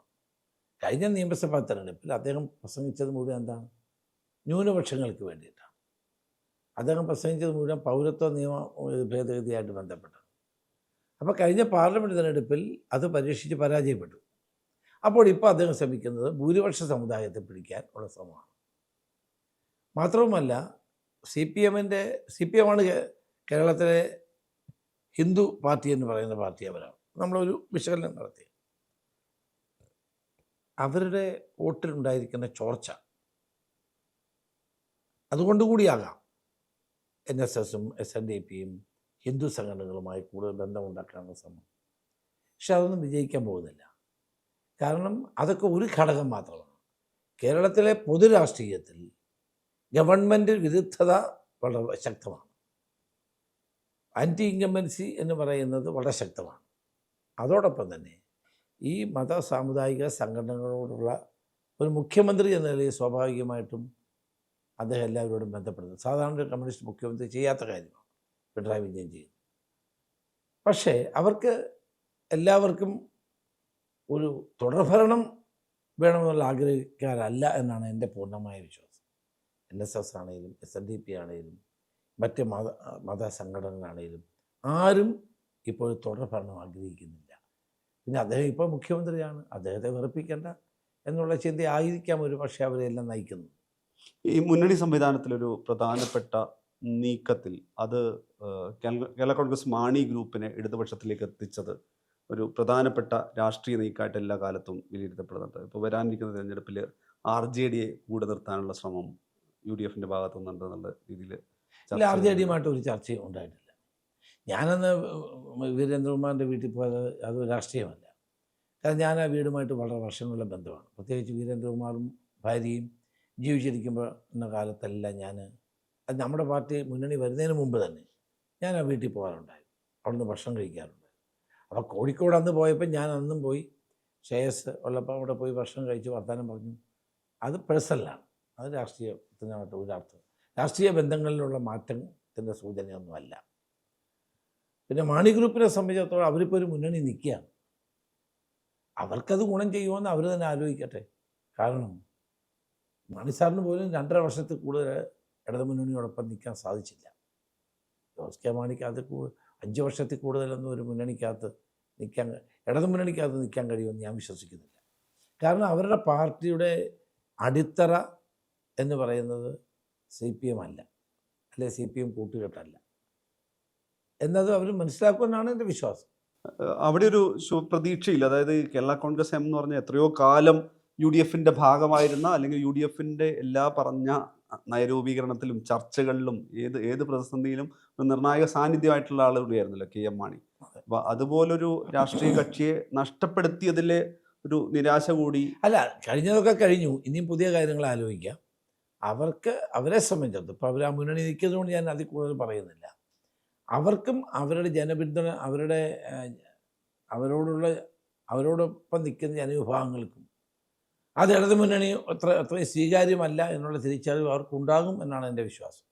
ദേശീയ രാഷ്ട്രീയത്തിൽ കൂടി സജീവമായിട്ടുള്ള ആൾ എന്നുള്ള രീതിയിൽ എനിക്ക് പറയാവുന്ന ഒരു സാധനം എന്ന് വെച്ചാൽ ഇപ്പം നമ്മൾ നോക്കുകയാണെങ്കിൽ YS രാജശേഖര റെഡ്ഡിയുടെയും മമതാ ബാനർജിയുടെയും കോൺഗ്രസ് രാഷ്ട്രീയമായിട്ടുള്ള വളർച്ച നോക്കുമ്പോൾ അതിൽ നിർണായക സാന്നിധ്യമായിട്ടുള്ള ഒരാളായിരുന്നു രമേശ് ചെന്നിത്തല. അതിൽ മമതാ ബാനർജിയുടെ കാര്യത്തിലാണ് മമതാ ബാനർജിയെ കോൺഗ്രസിന് പുറത്തു പോകുന്നു, വളരെ വലിയൊരു രാഷ്ട്രീയ പ്രസ്ഥാനത്തിൻ്റെ ഭാഗമാവുന്നു എന്നുള്ളതിൽ അതിന് ഏതെങ്കിലും തരത്തിൽ അന്നൊരു തിരിച്ച് കോൺഗ്രസിലേക്ക് എത്തിക്കാനുള്ള ശ്രമം അങ്ങയുടെ ഭാഗത്ത് അന്നത്തെ കാലഘട്ടം മമത ആ നിലപാട് എടുത്തത് ഏറ്റവും അടുപ്പമുണ്ടായിരുന്ന ഒരു നേതാവ് പാർട്ടിക്കുള്ളിലുണ്ടായ ചില പ്രശ്നങ്ങളാണ്. അന്ന് അവർ പെട്ടുപോകാൻ പാടില്ലായിരുന്നു. ഞാൻ അഖിലേന്ത്യാ യൂത്ത് കോൺഗ്രസിൻ്റെ പ്രസിഡൻ്റ് ആയിരുന്നപ്പോൾ എൻ്റെ സ്റ്റേറ്റ് പ്രസിഡൻ്റായിരുന്നു. അതിന് മുമ്പ് ഞാൻ ആനന്ദ ശർമ്മ പ്രസിഡൻ്റ് ആയിരുന്നപ്പോൾ ഞങ്ങൾ ഒരുമിച്ച് ജനറൽ സെക്രട്ടറിമാർ. അവർ പോകാൻ പാടില്ല. അവർ ഫയർ ബ്രാൻഡ് ലീഡറാണ് ആ കാലത്ത് തന്നെ. എന്നെ തന്നെ ബംഗാളിൽ കൊണ്ടുപോയി എത്രയോ വൻ റാലികളിൽ പങ്കെടുപ്പിച്ചിട്ടുണ്ട്. അപ്പോൾ ജനങ്ങൾക്കൊരു ആവേശം കൊടുക്കാൻ കഴിയുന്ന നേതാവായിരുന്നു. പക്ഷേ ആ സംസ്ഥാനത്തെ അന്നത്തെ കോൺഗ്രസ് നേതൃത്വവും അവരും തമ്മിലുള്ള തർക്കങ്ങളായിരുന്നു അവരെ പാർട്ടി വിടാൻ പ്രേരിപ്പിച്ചത്. അന്നത്തെ യൂത്ത് കോൺഗ്രസിൻ്റെ ആ നേതൃനിരയാണ് മമതാ ബാനർജിയോടൊപ്പം പോയത്. അതുകൊണ്ട് പാർട്ടിക്ക് വലിയ നഷ്ടമുണ്ടായി എന്നുള്ള വിശ്വാസം എനിക്കുണ്ട്. അവരെ പാർട്ടിയോടൊപ്പം നിർത്തേണ്ടതായിരുന്നു എന്നുള്ള അഭിപ്രായം എനിക്കുണ്ട്. പക്ഷെ പാർട്ടിയിൽ നിന്ന് പുറത്ത് പോയപ്പോൾ ഇപ്പോൾ അവർ വലിയ ലീഡറാണ്. സ്വന്തമായി തന്നെ അവർക്ക് 2-3 തവണ ബംഗാൾ പോലൊരു വലിയ സംസ്ഥാനം ജയിക്കാൻ കഴിയും എന്ന് പറയുന്നത് അവരുടെ ലീഡർഷിപ്പ് അരക്കിട്ടുറപ്പിച്ചു എന്നുള്ളതാണ്. വ്യക്തിപരമായി ഞങ്ങൾ ഇപ്പോഴും നല്ല ബന്ധത്തിലാണ്. അത് തിരിച്ചു വരുമെന്നുള്ള വിശ്വാസമൊന്നും എനിക്കില്ല. ഈ മഹാരാഷ്ട്ര അടക്കമുള്ള സംസ്ഥാനങ്ങളിലെ തെരഞ്ഞെടുപ്പിന് ചുക്കാൻ പിടിച്ച ആളെന്നുള്ള രീതിയിൽ ദേശീയ രാഷ്ട്രീയത്തിൽ നിറം മങ്ങിയ അല്ലെങ്കിൽ കൂടുതൽ അപ്രസക്തമായിട്ടിരിക്കുന്ന ഒരു കോൺഗ്രസിനെയാണ് ഈ പറയുന്ന കോൺഗ്രസിൽ ഏതെങ്കിലും തരത്തിലുള്ള ശുഭാപ്തി വിശ്വാസം പുലർത്തുന്നവരും കാണുന്നത്. അപ്പോൾ ദേശീയ രാഷ്ട്രീയത്തിൽ കോൺഗ്രസിൻ്റെ ഒരു പ്രതാപപൂർവമായ തിരിച്ചുവരവ് ഒരുപാട് ഘടകങ്ങൾ അതിലുണ്ട്. അടിത്തട്ടിൽ നേരത്തെ പറഞ്ഞ പോലെ രാജ്യത്തിൻ്റെ ആത്മാവ് വീണ്ടെടുക്കുന്ന പോലെ അടിത്തട്ടിൽ നിന്നുള്ളൊരു പണിയെടുക്കൽ അവിടെയുണ്ട്. എന്നാൽ പോലും എന്താണ് ഈ ദേശീയ തലത്തിൽ ഇത്രയും കാലം പ്രവർത്തിച്ചൊരു നേതാവെന്ന നിലയിൽ കൂടി കോൺഗ്രസിൻ്റെ തിരിച്ചുവരവിന് വേണ്ടിയിട്ട് ഇനി എന്താണ് കോൺഗ്രസ് പ്രവർത്തകർക്കടക്കം മുന്നിലുള്ളത്? ഇതൊരു മാജിക് അല്ല രാഷ്ട്രീയം എന്ന് പറയും. ആ ജനങ്ങളെ അണിനിരത്താൻ കഴിയുന്ന തരത്തിൽ നമ്മുടെ പ്രവർത്തനങ്ങളിൽ മാറ്റമുണ്ടാവണം. കോൺഗ്രസ്സിന് മാത്രമേ രാജ്യത്തെ ജനങ്ങളെ രക്ഷിക്കാൻ കഴിയൂ. കാരണം കോൺഗ്രസിൻ്റെ ഒരു ഫിലോസഫി എന്ന് പറയുന്നത് ഞാൻ നേരത്തെ പറഞ്ഞു ഇൻക്ലൂസീവാണ്, എല്ലാവരെയും ഉൾക്കൊള്ളുന്നു. അത് ഭാരതത്തിൻ്റെ പ്രത്യേകത, മുഴുവൻ കോൺഗ്രസിൻ്റെയും പ്രത്യേകതയാണ്. ജാതി മത ചിന്തകൾക്കെല്ലാം അതീതമായി എല്ലാവരെയും ഉൾക്കൊള്ളും. പക്ഷെ BJP എങ്ങനെയാണ്? BJP ഹിന്ദു രാഷ്ട്രം ആഗ്രഹിക്കുന്നൊരു പാർട്ടിയാണ്. നമ്മളെല്ലാവരെയും ഉൾക്കൊള്ളും, എല്ലാ പാർട്ടിക്കാരെയും ഉൾക്കൊള്ളും, എല്ലാ ചിന്താഗതിക്കാരെയും ഉൾക്കൊള്ളും കോൺഗ്രസ്. അപ്പോൾ ഭാരതത്തിനെ മനസ്സറിഞ്ഞൊരു പാർട്ടിയാണ് കോൺഗ്രസ്. അതുകൊണ്ട് തന്നെ കോൺഗ്രസിനെ ആർക്കും ഇല്ലായ്മ ചെയ്യാൻ കഴിയില്ല. ശരിയാണ്, ഇപ്പോഴത്തെ കുറേ കാലമായി കോൺഗ്രസ് പരാജയപ്പെട്ടുകൊണ്ടിരിക്കുന്നു. പല സംസ്ഥാനങ്ങളിൽ ജയിക്കാൻ കഴിയാതെ വരുന്നു. ഓരോ ദിവസം കഴിയും തോറും തെരഞ്ഞെടുപ്പ് കമ്മീഷൻ ഉപയോഗിച്ചുകൊണ്ടുള്ള കൃത്രിമ വിജയം അവരുണ്ടാക്കുന്നു. പക്ഷേ ഇന്നും എനിക്ക് പ്രതീക്ഷയുള്ളത്, കഴിഞ്ഞ തെരഞ്ഞെടുപ്പിൽ ജനങ്ങൾ BJPക്ക് ഭൂരിപക്ഷം കൊടുത്തില്ല. ഒരു 40 സീറ്റൂടെ ഉണ്ടായിരുന്നെങ്കിൽ പുതിയ ഗവൺമെൻറ് വന്നേനെ. പക്ഷേ നമ്മൾ പോലും വിചാരിച്ചില്ല. നമ്മൾ മീൻസ് അത്രയും ഒരു വലിയ തകർച്ച ഉണ്ടാകുമെന്ന് നമ്മൾ കരുതിയില്ല. നരേന്ദ്രമോദിക്ക് തന്നെ തൻ്റെ മണ്ഡലത്തിൽ 5 ലക്ഷം വോട്ട് കിട്ടിയെടുത്ത് 2 ലക്ഷം വോട്ടായിട്ട് കുറഞ്ഞു. അയോധ്യയിൽ ടെമ്പിൾ പണിഞ്ഞെടുത്ത് BJP പരാജയപ്പെട്ടു. കോൺഗ്രസ്സിന് ഇന്ത്യ മുന്നണിക്കും 40 സീറ്റൂടെ കിട്ടിയതിന് പുതിയ ഗവൺമെൻറ് വന്നേനെ. അപ്പം ജനങ്ങൾ ഒരു മാറ്റം ആഗ്രഹിക്കുകയാണ്. അത് നമ്മളത് കാണേണ്ട കാര്യമാണ്. ജനങ്ങൾ ഒരു മാറ്റത്തിന് തയ്യാറെടുക്കും. ഇന്ന് നരേന്ദ്രമോദിയെ നേരിടാൻ കഴിയുന്ന ഏക ദേശീയ നേതാവ് രാഹുൽ ഗാന്ധിയാണ്. പോപ്പുലാരിറ്റി വൈസ് ആണെങ്കിലും പ്രവർത്തന രീതിയാണെങ്കിലും ഒക്കെ രാഹുൽ ഗാന്ധിയാണ്. അപ്പോൾ അതുകൊണ്ട് കോൺഗ്രസ്സിന് ഭാവിയില്ല എന്നുള്ള വിശ്വാസമൊന്നും എനിക്കില്ല. ഭാവിയുള്ള പാർട്ടിയാണ്. പിന്നെ അധികാരത്തിൽ ഇരുന്നുകൊണ്ട് അധികാരം ഉപയോഗിച്ച് ഭരണഘടന മാറ്റാനും ഇന്ത്യയിലെ തെരഞ്ഞെടുപ്പ് കമ്മീഷനെ കയ്യിലാക്കാനും എല്ലാ ഭരണഘടനാ സ്ഥാപനങ്ങളെയും സ്വന്തമാക്കാൻ ശ്രമിക്കുന്ന ഒരു പാർട്ടിയുമായിട്ടാണ് നമ്മൾ ഏറ്റുമുട്ടുന്നത്. അപ്പോൾ അതിൻ്റേതായ പ്രയാസങ്ങൾ നമ്മൾ നേരിടുന്നുണ്ട്. പക്ഷേ ഞാൻ വിശ്വസിക്കുന്നു അടുത്ത ഭാവി കോൺഗ്രസ്സിന് തന്നെയാണ്. കോൺഗ്രസ് അല്ലാതെ മറ്റൊരു പാർട്ടി ദേശീയ തലത്തിൽ ജനങ്ങൾക്കൊരു ഓൾട്ടർനേറ്റീവ് ഇല്ല എന്നുള്ളതാണ് സത്യം.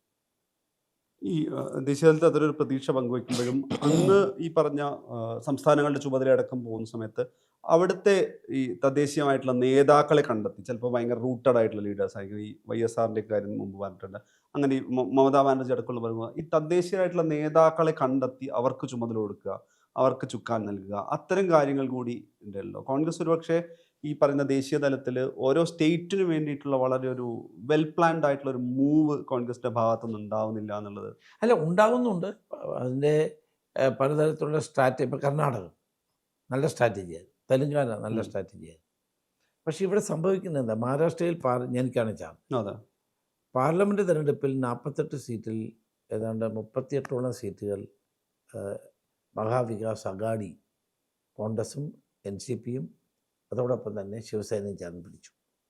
അത് കണ്ടുകൊണ്ട് ഇവരെന്ത് ചെയ്തു, തെരഞ്ഞെടുപ്പ് തന്നെ നീട്ടി ചോദിച്ചു. നേരത്തെ ഹരിയാന, കാശ്മീർ, പഞ്ചാബ്, ഹരിയാന, മഹാരാഷ്ട്ര, കാശ്മീരിലെ ജാർഖണ്ഡ് ഇതെല്ലാം ഒരുമിച്ച് ഇലക്ഷൻ പ്രഖ്യാപിച്ചിരുന്നു. അത് മാറ്റിയിട്ട് 2 ആക്കി. 4 മാസം കിട്ടി. അതുകൊണ്ട് ആ 4 മാസത്തിനുള്ളിൽ തെരഞ്ഞെടുപ്പ് കമ്മീഷൻ ഉപയോഗിച്ചുകൊണ്ട് ചെയ്യാവുന്ന മുഴുവൻ കാര്യങ്ങളും ചെയ്ത് വോട്ടർ പട്ടിക ചെയ്ത് ഗവൺമെൻറ് ലാൽജി ബഹൻ എല്ലാ സ്ത്രീകൾക്കും 2000 രൂപ വെച്ച് കൊടുക്കുന്ന പദ്ധതി ഇപ്പം നിന്നു, നടക്കുന്നില്ല. ലക്ഷം കഴിഞ്ഞോടുകൂടി പരിതാപകരമാണ്. അത്തരം പദ്ധതികൾ ആവിഷ്കരിക്കാനും വോട്ടർ പട്ടിക കൃത്രിമം കാണിക്കാനും കഴിഞ്ഞു. പാർലമെൻറ്റ് തിരഞ്ഞെടുപ്പിൽ കോൺഗ്രസ്സിന് മാത്രം 16 സീറ്റ് കിട്ടി. 290 സീറ്റുള്ള അസംബ്ലിയിൽ ഞങ്ങൾക്ക് 16 അസംബ്ലി സീറ്റേ ഉള്ളൂ. അതെങ്ങനെ സംഭവിക്കും? അപ്പം ജനാധിപത്യത്തെ തകർക്കാനും തെരഞ്ഞെടുപ്പ് കമ്മീഷൻ ഉപയോഗിച്ചുകൊണ്ടുള്ള കള്ളക്കളി നടത്താനുമാണ് BJP ശ്രമിച്ചത്. ഈ കേരളത്തിൻ്റെ കാര്യം വരുന്നത്, കേരളത്തിൻ്റെ കാര്യത്തിൽ എടുക്കുകയാണെങ്കിൽ കേരളത്തിലെ BJPയുടെ വളർച്ച, കേരളത്തിൻ്റെ BJPയുടെ വളർച്ചയ്ക്ക് ഈ പറയുന്ന കേന്ദ്ര ഏജൻസിയെ കൂട്ടുപിടിക്കുന്നതോ അതൊരു കാരണമായിട്ട് പറയാൻ പറ്റില്ല. കോൺഗ്രസിൻ്റെ ഒരു വോട്ട് ചോർച്ചയിൽ കോൺഗ്രസിനെ തളർത്തിക്കൊണ്ട് BJP വളരുന്നു. നമുക്കൊരു തൃശ്ശൂർ എക്സാമ്പിൾ എടുത്തു പോയി കഴിഞ്ഞാൽ കോൺഗ്രസിൻ്റെ ഒരു പ്രബലത അട്ടിമറിച്ചുകൊണ്ടാണ് സുരേഷ് ഗോപിയുടെ വിജയം ഉണ്ടാകുന്നത്. അല്ല, സുരേഷ് ഗോപി ജയിച്ചത് BJPയുടെ ഒരു വിജയമായിട്ട് ഞാൻ അംഗീകരിക്കുന്നില്ല. കുറച്ചോട്ടുണ്ടാവും. അവിടെ സുരേഷ് ഗോപി എന്ന മോഹൻലാൽ, മമ്മൂട്ടി കഴിഞ്ഞാൽ പിന്നെ അടുത്ത വലിയ നടൻ ആരാണെന്ന് ചോദിച്ചാൽ സുരേഷ് ഗോപിയാണ്, അല്ലേ? അപ്പോൾ ആ ദേശീയ പുരസ്കാരങ്ങളൊക്കെ നേടിയ സുരേഷ് ഗോപിയെ പോലെ നടൻ മത്സരിക്കുമ്പോൾ അതിന് ഒരു ജനങ്ങൾ വോട്ട് ചെയ്യും. വേറെ രീതിയിലാണ് വോട്ട് ചെയ്യുക. BJPക്കാർ മാത്രം വോട്ട് ചെയ്തുകൊണ്ടൊന്നും അല്ല അദ്ദേഹം ജയിച്ചത്. അതാണ് ഒരു വശം. അപ്പോൾ കോൺഗ്രസ്സിൽ നിന്ന് കുറച്ച് വോട്ട് പോയിട്ടുണ്ടാവും, കോൺഗ്രസ് അനുഭാവികളുടെ. അതുപോലെ CPMൻ്റെയും വൻതോതിൽ വോട്ട് പോയി. ആലപ്പുഴയിൽ KC വേണുഗോപാൽ അല്ലാതെ മത്സരിച്ചിരുന്നെങ്കിൽ എന്താകുമായിരുന്നു എന്നുള്ള ആശങ്ക എനിക്കിപ്പോഴും ഉണ്ട്. അതുകൊണ്ടാണ് ഞാൻ അദ്ദേഹം മത്സരിക്കണമെന്ന് ആവശ്യപ്പെട്ടത്. അവിടെ CPMൻ്റെ കോട്ടകൾ, കായംകുളം CPM 3-ാം സ്ഥാനത്ത്, ഹരിപ്പാട് എൻ്റെ മണ്ഡലം അപ്പോൾ CPM ശക്തമാണ്, പക്ഷേ അവിടെ 3-ാം സ്ഥാനത്ത്, അമ്പലപ്പടിയിൽ 3-ാം സ്ഥാനത്ത്. അപ്പം CPMൻ്റെ പരമ്പരാഗത വോട്ടുകളിൽ വന്ന വലിയ തോതിലുള്ള വിള്ളൽ അതും BJPക്ക് സഹായകമായി. അപ്പോൾ കേരളത്തിൽ BJP സ്വന്തമായ ഒരു ഇടം കണ്ടെത്താനുള്ള ശ്രമം നടത്തുകയാണ്. അതിനെ നേരിടുക എന്നുള്ളതാണ് ഇന്ന് ഞങ്ങളുടെ മുമ്പിൽ ഉള്ള ഒരു പ്രധാനപ്പെട്ട കാര്യം. അതിനു വേണ്ടിയിട്ടുള്ള നടപടികൾ ഞങ്ങൾ ആരംഭിച്ചു കഴിഞ്ഞിട്ടുണ്ട്. ഇപ്പോൾ ഈ ഹരിപ്പാട് MLA ആയിരിക്കുകയാണെങ്കിലും ആഭ്യന്തരമന്ത്രി ആയിരിക്കുകയാണെങ്കിലും അല്ലെങ്കിൽ പ്രതിപക്ഷ നേതാവായിരിക്കുമ്പോഴൊക്കെ രമേശ് ചെന്നിത്തലയ്ക്കെതിരെ ഇടതുപക്ഷത്തു നിന്ന് വരുന്നൊരു പ്രധാനപ്പെട്ട ആരോപണങ്ങളിലൊന്നായിരുന്നു RSSൻ്റെ പിന്തുണയുള്ള RSSകാരനായിട്ടുള്ള ചെന്നിത്തല, അല്ലെങ്കിൽ RSSൻ്റെ പിന്തുണയുള്ള RSSൻ്റെ വോട്ട് വാങ്ങിച്ചിട്ടുള്ള ആൾ എന്നുള്ളത്. എനിക്ക് തോന്നുന്നത് ഹിന്ദുത്വ രാഷ്ട്രീയത്തിനെതിരെ തുറന്ന് സംസാരിക്കുമ്പോഴും RSSനെതിരെ സംസാരിക്കുമ്പോൾ പോലും രമേശ് ചെന്നിത്തല എപ്പോഴും ഒരു RSSനോട് അനുഭാവമുള്ള ഒരാൾ എന്നുള്ളൊരു ടാഗിൽ അങ്ങനെ ഒരു അറ്റാക്ക് എല്ലാ കാലത്തും നേരിട്ടിരുന്നില്ല. അത് ഞാൻ മത്സരിക്കുന്ന 1982 മുതലുള്ളതാണ്. ഇദ്ദേഹം ഇന്ന് മത്സരിക്കുന്ന നാളെ രാവിലെ BJP പോകുന്ന എന്ന് പറഞ്ഞ് അന്ന് ജനസംഘ വരുന്നു പോകുന്ന പറയുന്ന ഒരു ശൈലിയുണ്ട് അവർ. അത് CPMൻ്റെ ഒരു ലക്ഷ്യമാണ്. CPM ഞാൻ വളർന്നു വന്ന കാലഘട്ടം മുഴുവൻ എന്നെ തകർക്കാൻ BJP നടത്തിക്കൊണ്ട് എൻ്റെ മതേതര മുഖത്തെ ഇല്ലാതാക്കാൻ CPM നടത്തുന്നത് ശ്രമമാണ്. കഴിഞ്ഞ തവണ കോടിയേരി ബാലകൃഷ്ണൻ തന്നെ പത്രസമ്മേളനം നടത്തി പറയുകയാണ്, ഞാൻ പ്രതിപക്ഷ നേതാവായിട്ടിരിക്കുകയാണ്. എനിക്കെതിരായിട്ട് ഇത് പറയുന്നത്. ഞാൻ കോട്ടയത്ത് മത്സരിച്ച സമയത്ത് പറഞ്ഞു 4 MP മാറാൻ പോവാണ്. അത് വന്ന് ഞാനാന്ന് തോന്നുന്നു. 50 വർഷമാവും ഞാൻ രാഷ്ട്രീയത്തിൽ നിൽക്കാൻ തുടങ്ങിയിട്ട്. കോൺഗ്രസ്സിൽ ഞാൻ വഹിക്കാത്ത ഒരു പദവി ഇല്ല. എന്നെപ്പോലുള്ള ആളിനെ അങ്ങനെ ബോധപൂർവമായി ടാർണിഷ് ചെയ്യാൻ ഉള്ള ബോധപൂർവമായ ശ്രമമാണ് അവർ നടത്തുന്നത്. എന്നെ ഏറ്റവും കൂടുതൽ എതിർക്കുകയും എന്നെ പരാജയപ്പെടുത്താൻ ശ്രമിക്കുന്നത് BJP ആണ്. ഞാൻ മാവേലിക്കരയിൽ 2ാം തവണ നിന്നപ്പോൾ കൃഷ്ണകുമാറിനെ നിർത്തി, മുൻ കേന്ദ്രമന്ത്രി കൃഷ്ണകുമാറിനെ സ്ഥാനാർത്ഥിയാക്കി എന്നെ പരാജയപ്പെടുത്തിയത് അവരാണ്. അപ്പം അത് നമ്മുടെ വളർച്ച കണ്ട് നമ്മളൊരു ഭാവിയിലൊരു ഭീഷണിയാവുമെന്ന് കണ്ടിട്ട് CPM നടത്തിയ ഒരു കള്ളപ്രചരണമാണ്. പക്ഷേ ഏറ്റവും നല്ല കള്ളപ്രചരണം നടത്താൻ പറ്റിയ ആളുകൾ CPMകാരാണ്. ഏത് നട്ടാക്കൊരുക്കാത്ത നുണയും ജനങ്ങളെ പറഞ്ഞ് ബോധ്യപ്പെടുത്തും. അത് അവരുടെ ഒരു സ്ഥിരം ശൈലിയാണ്. അപ്പോൾ ഇത്രയും കാലമായിട്ട് ഞാൻ കോൺഗ്രസിൽ തന്നെ നിൽക്കുക. അവരുടെ കയ്യിൽ CPMൻ്റെ ആളുകളാണ് BJP പോയിട്ടുള്ളത് അല്ലേ? അവരെ പ്രൈസ് ചെയ്ത ആരാ? EP ജയരാജനല്ലേ ഏറ്റവും കൂടുതൽ അവരെ പ്രൈസ് ചെയ്ത ആളുകൾ. ഞാനിപ്പോഴും കോൺഗ്രസ്സുകാരനാണ്. മരിക്കുമ്പോൾ എൻ്റെ ശരീരത്ത് ത്രിവർണ്ണ പതാക ഉണ്ടാവുള്ളൂ. പക്ഷേ എന്നെ ബോധപൂർവം തകർക്കാൻ, എൻ്റെ മതേതര ഇമേജിനെ ഇല്ലാതാക്കാൻ CPM നടത്തിയ ബോധപൂർവമായ നീക്കമാണ് അത്. പക്ഷേ ജനങ്ങൾ വിശ്വസിച്ചിട്ടില്ല. അതുകൊണ്ടാണല്ലോ ഞാൻ ഈ തെരഞ്ഞെടുപ്പിലൊക്കെ ജയിക്കുന്നത്. അല്ലേ ജയിക്കുമോ? അതവരുടെ ഒരു സ്റ്റൈലാണ്. ഈ വ്യക്തിഗത ആക്രമണം പറയുമ്പോൾ പ്രതിപക്ഷ നേതാവായിരിക്കെ അടക്കം ഒരു സൈബർ അറ്റാക്ക് ഉണ്ടാവുമല്ലോ. ഞാൻ മനസ്സിലാക്കുന്നത് അതിൽ പാർട്ടി തലത്തിലുള്ള ഒരു ഗ്രൂപ്പിൻ്റെ സംഗതി അടക്കം വരാം. ഇപ്പം ഇടതുപക്ഷത്തു നിന്നുണ്ടാവാം, പാർട്ടിക്കകത്തുണ്ടാവാം. അങ്ങനെ നോക്കിക്കഴിഞ്ഞാൽ രമേശ് ചെന്നിത്തലയോളം ഒരു കോൺഗ്രസിനകത്ത് ഒരു സൈബർ അറ്റാക്ക് നേരിട്ട മറ്റൊരു നേതാവുണ്ടെന്ന് തോന്നുന്നില്ല. ഒരിക്കലുമില്ല. ഞാനാണ് അകത്തുനിന്നും പുറത്തുനിന്നും അകത്തുനിന്നും പുറത്തുനിന്നും ഞാൻ അത് ഏറ്റുവാങ്ങുന്നു. പക്ഷേ അതൊന്നും എനിക്കൊരു പ്രശ്നമല്ല. നമ്മളിപ്പോൾ എത്രയോ ആളുകൾ ബോധപൂർവമാണ് ഇത് ചെയ്യുന്നത്. അത് ജനങ്ങൾക്ക് മനസ്സിലാവില്ലേ? ചുമ്മാ ആരെങ്കിലും പെയ്ഡായിട്ടുള്ള ആളുകളെ ഇരുത്തിക്കൊണ്ട് വെറുതെ നമുക്കെതിരെ സോഷ്യൽ മീഡിയയിലൂടെ പ്രചരണം നടത്തുകയാണ്. ഇപ്പോൾ സോഷ്യൽ മീഡിയ വന്നിരിക്കുന്നത് എന്താണ്? 5ഓ 10ഓ ആളുകളെ നിർത്തി രാവിലെ തൊട്ട് വൈകുന്നേരം വരെ ലൈക്ക് അടിച്ചാൽ മതി. അല്ല, അത് കിട്ടുന്ന ആൾ ഹീറോ ആവുകയാണ്. ഒരാളിനെതിരെ വാർത്തകൾ കൊടുക്കാനുള്ള തീരുമാനമാണെങ്കിൽ ക്യാപ്സ്യൂളുകൾ പോലെ നമുക്കെതിരെ വാർത്ത അടിച്ചുകൊണ്ടിരിക്കുക. നോക്കിയാൽ ഇതൊന്നും യഥാർത്ഥ ആളുകൾ, ഇതൊക്കെ ഫേക്ക് അക്കൗണ്ടുകളിൽ നിന്നാണ് നമുക്കെതിരെ ഈ അക്രമങ്ങൾ വരുന്നത്. ഞാനൊരു പത്രസമ്മേളനം നടത്താൻ തുടങ്ങുമ്പോൾ തന്നെ താഴെ എനിക്ക് എതിരായിട്ട് അപ്പം തന്നെ അടിച്ചുകൊണ്ടിരിക്കും. പ്രധാനമായും CPM ആണ് ചെയ്യുന്നത്. ഇപ്പം BJP ഉണ്ട്. പിന്നെ നമ്മുടെ കൂട്ടത്തിൽ ഉണ്ടാവുമല്ലോ. അത് പിന്നെ നമ്മുടെ കോൺഗ്രസ് അങ്ങനെ ആ കാര്യത്തിൽ ലുബ്ധ കാണിക്കാറില്ല. അക്കാര്യത്തിലൊരു തുറന്ന മനസ്സിലാവും. അതെ, അതൊന്നും കാര്യമൊന്നുമില്ല. ഇന്ന് നമ്മൾ കാണുന്ന സോഷ്യൽ മീഡിയയിലെ ഏറ്റവും വലിയ അപജയം ഫേക്ക് അക്കൗണ്ടുകളിൽ ആളുകളെ ഹീറോ ആക്കാൻ പ്രൊഫഷണലായി പണം കൊടുത്ത ആളുകളെ നിർത്തി ആളുകളെ ഹീറോ ആക്കുക. എന്നാൽ അവൻ ഇതാരാണെന്ന് പരിശോധിക്കുമ്പോഴാണ് ഇങ്ങനെ ആളുകളേ ഇല്ല എന്ന് മനസ്സിലാവുന്നത്. പിന്നെ അതൊക്കെ ഇതിനകത്ത് നടക്കട്ടെ. ഒരു കാര്യമുണ്ടല്ലോ, നമ്മൾ പൊതുവെ അറിയാണ് ഒരു യുവതയെ ആകർഷിക്കുക. അപ്പം ഞാൻ പറഞ്ഞ ഇത്രയും ഗ്രൗണ്ടിൽ ഈ പറഞ്ഞ ഡ്രഗിനെതിരെ ഒരു ക്യാമ്പയിനൊക്കെ നടത്തിക്കൊണ്ട് ചോദിക്കുകയാണ്. ഇപ്പോൾ യുവതയെ ആകർഷിക്കുക എന്നുള്ളത് ഈ പറയുന്ന ഒരു സോഷ്യൽ മീഡിയയിൽ ഒരു ബ്രാൻഡിങ്, റീല് ക്രിയേറ്റ് ചെയ്യുക, അല്ലെങ്കിൽ ആളുകളെ എത്തുക. ഇപ്പോൾ നമ്മൾ ഇലക്ഷൻ പ്രചരണം തന്നെ നോക്കിക്കഴിഞ്ഞാലും അങ്ങനെ ഒരു സിനിമാറ്റിക് ആയിട്ടാണ്. അതിൽ കോൺഗ്രസിൻ്റെ യൂത്ത് നേതാക്കളോ ഒട്ടും പുറകിലുമല്ല, എല്ലാവരും മത്സരിച്ച് നിൽക്കുന്ന കാര്യത്തിലാണ്. അപ്പോൾ അത്തരം കാര്യത്തിലടക്കം കുറച്ചുകൂടി പിന്നാക്കം നിൽക്കുന്ന ആളാണ് രമേശ് ചെന്നിത്തല എന്ന് തോന്നിയിട്ടുണ്ടോ? അതൊക്കെ നമ്മൾ അതിനകത്ത് വലിയ ഗൗരവം കാണിക്കാറില്ല. കാരണം ഇതൊക്കെ സോഷ്യൽ മീഡിയയിൽ ഞാൻ കാലഘട്ടത്തിൻ്റെ ഒരു ആവശ്യം അത് ഞാൻ ഉൾക്കൊള്ളുന്നുണ്ട്. ഞാൻ ഫേസ്ബുക്കിൽ സ്ഥിരമായി എൻ്റെ കാര്യങ്ങൾ, എക്സിലും സ്ഥിരമായി എനിക്ക് പറയേണ്ട അഭിപ്രായങ്ങൾ പറയുന്ന ആളാണ്. പിന്നെ ഇതിനെ പ്രൊഫഷണൽ ഏജൻസിയൊക്കെ വെച്ച് നമ്മളെ ബൂസ്റ്റ് ചെയ്യാനും അങ്ങനെയൊന്നും ഞാൻ ചെയ്യാറില്ല.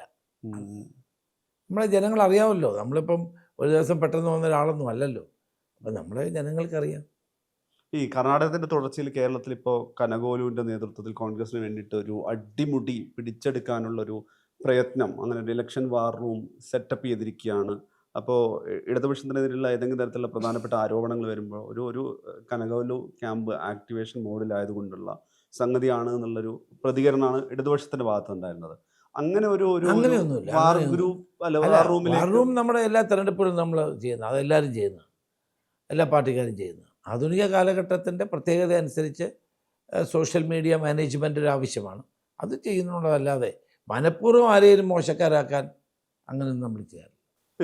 കേരളത്തിൻ്റെ രാഷ്ട്രീയ സാഹചര്യത്തിലേക്ക് വരികയാണെങ്കിൽ ഏറ്റവും പ്രധാനപ്പെട്ടൊരു സംഗതിയായിട്ട് നിൽക്കുന്നത്, ഇപ്പം കോൺഗ്രസ് അധികാരത്തിലേക്ക് വരുവാണെങ്കിൽ മുഖ്യമന്ത്രി സ്ഥാനത്തെക്കുറിച്ചുള്ള ഒരുപാട് തവണ അങ്ങനെ നേരിട്ട ചോദ്യം സംസാരിക്കും. രമേശ് ചെന്നിത്തല ആ കാര്യത്തിൽ മറയില്ലാതെ നേരത്തെ തന്നെ പറഞ്ഞാണ് മുഖ്യമന്ത്രി സ്ഥാനത്തേക്കുള്ള അർഹത സംബന്ധിച്ച്.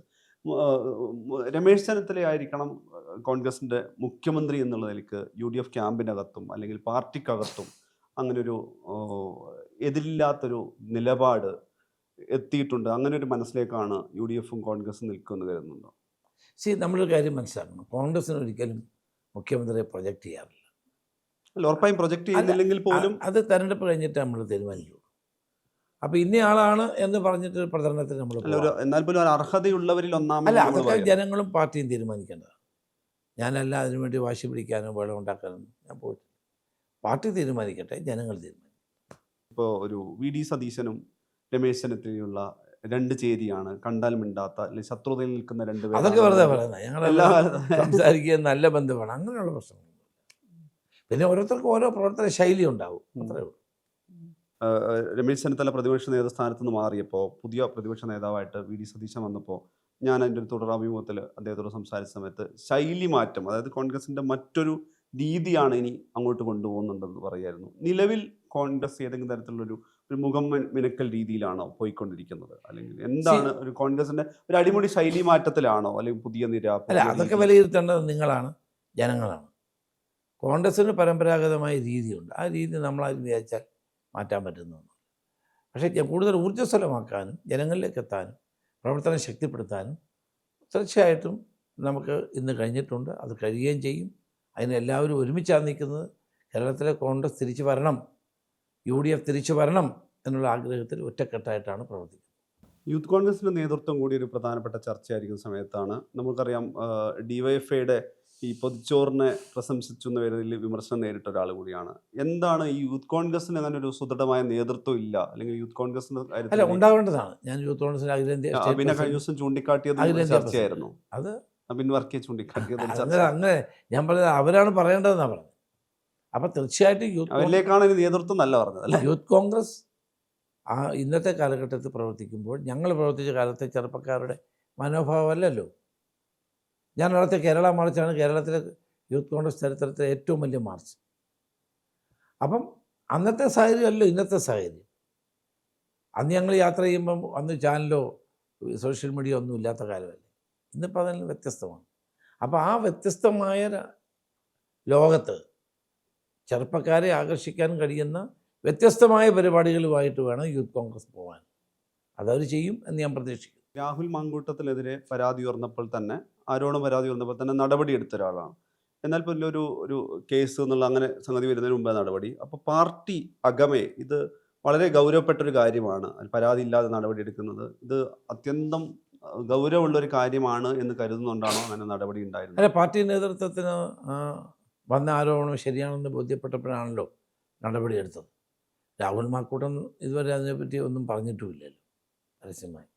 അപ്പം അന്ന് നടപടി ആവശ്യമായിരുന്നു എന്ന പാർട്ടി KPC നേതാക്കന്മാർക്ക് ബോധ്യമുള്ളതിൻ്റെ പേരിലാണ് അന്ന് നടപടിയെടുത്തത്.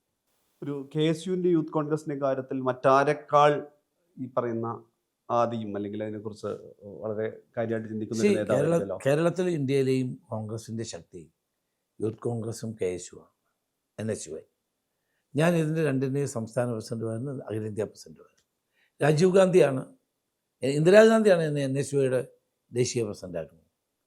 അന്ന് അവർ കോൺഗ്രസ് പ്രസിഡൻ്റായിരുന്നു. രാജീവ് ഗാന്ധിയാണ് എന്നെ യൂത്ത് കോൺഗ്രസിൻ്റെ അഖിലേന്ത്യാ പ്രസിഡൻ്റാക്കുന്നത്. എനിക്കിന്ന് പിന്തിരിഞ്ഞ് നോക്കുമ്പോൾ വലിയ സന്തോഷമുണ്ട്. ഒത്തിരി ഈ രാജ്യത്ത്, ഇന്ത്യ ഒരു വലിയ രാജ്യമാണ്. ഈ രാജ്യത്തെ ഓരോ മുക്കിലും മൂലയിലും ഇന്ന് പ്രവർത്തിക്കുന്ന ആയിരക്കണക്കിന് നേതാക്കന്മാരെ സൃഷ്ടിക്കാനും അവരോടൊപ്പം പ്രവർത്തിക്കാനും കഴിഞ്ഞ എനിക്കൊരു ഭാഗ്യം കിട്ടിയിട്ടുണ്ട്. എന്നോടൊപ്പം പ്രവർത്തിച്ച മമതാ ബാനർജി, അശോക് ചവാൻ മഹാരാഷ്ട്ര, കിരൺ കുമാർ റെഡ്ഡി, അതുപോലെ DK ശിവകുമാർ, ഇതുപോലെയുള്ള എല്ലാ സംസ്ഥാനങ്ങളിലുമുള്ള ധാരാളം നേതാക്കന്മാർ, അവരെല്ലാം എന്നോടൊപ്പം പ്രവർത്തിക്കുകയോ ഞാൻ അവരെ സ്ഥാനങ്ങളിലേക്ക് എത്തിക്കുകയോ ചെയ്തിട്ടുള്ള ആളുകളാണ്. അപ്പോൾ ഇത് ഒരു വലിയ നേതൃനിരയെ ഇന്ത്യയിലൊട്ടാകെ. അതുകൊണ്ടാണ് നമുക്ക് ഏറ്റവും വലിയ സമ്പത്ത് എന്താണെന്ന് വെച്ചാൽ ഏത് ജില്ലയിൽ പോയാലും ഏത് സ്റ്റേറ്റിൽ പോയാലും നമുക്ക് 10 സഹപ്രവർത്തകരോട് ഉണ്ടാവും. നമ്മുടെ കാര്യം നോക്കാൻ 10 പേരുണ്ടാവും. അതൊരു വലിയ മുതൽക്കൂട്ടാണ്. ഇപ്പോൾ പക്ഷേ കേരളത്തിൻ്റെ കാര്യം നോക്കുക, കേരളത്തിൽ ഇപ്പോൾ ഒരു ഏറ്റവും സജീവമായി കണ്ട എല്ലാ ക്യാമ്പസുകളും തിരിച്ചു പിടിക്കേണ്ട ഒരു KSU അവിടെ നാമാവശേഷമാവുന്ന കാഴ്ചയും SFI പ്രബലത അതിൻ്റെ തിരിച്ചു അതിൻ്റെ പിടിക്കുന്ന കാരണം SFIയുടെ രാഷ്ട്രീയമാണ്. അവർ മറ്റാരും പ്രവർത്തിക്കാൻ സമ്മതിക്കത്തില്ല. പണ്ടൊന്നും അങ്ങനെ KSUക്കാർ അങ്ങനെ ശ്രമിച്ചിട്ടില്ല. ഇത് ആളുകളെ അടിയും വഴക്കും ഉണ്ടാക്കുക, പ്രശ്നം ഉണ്ടാക്കുക, മർദ്ദിക്കുക, പിള്ളേരെ ഭീഷണിപ്പെടുത്തുക. അതുകൊണ്ട് കോളേജ് യൂണിയൻ തിരഞ്ഞെടുപ്പുകളിൽ വോട്ടിംഗ് ശതമാനം കണ്ടില്ല, 10%, 15 ആരും പോകാറില്ല വോട്ട് ചെയ്യാൻ.